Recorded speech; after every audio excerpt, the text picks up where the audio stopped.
تطبطبي وتركبي الوش الخشب وانا اللي نفسي اعرف انت جالك الجراءه ازاي اللي انت تضربي ام جوزك؟ يعني راجل قويك في دارك، حسبي الله ونعم الوكيل فيك.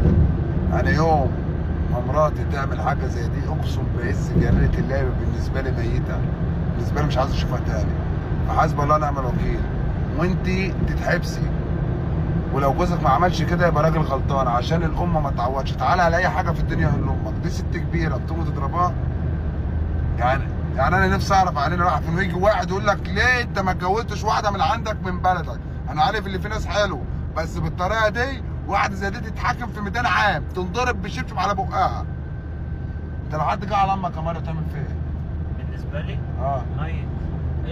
انت بتهزر يا جدعان؟ اقسم بالله بقينا في غابه. انا بقيت حاسس ان علامات يوم القيامه بتطلع من عندنا. انا اول ما بشوف حوار زي ده وتضرب حماتها ام جوزها اللي هي حفيده عيالها، حسبي الله ونعم الوكيل فيكي، وتتحاكمي وتتعاقبي.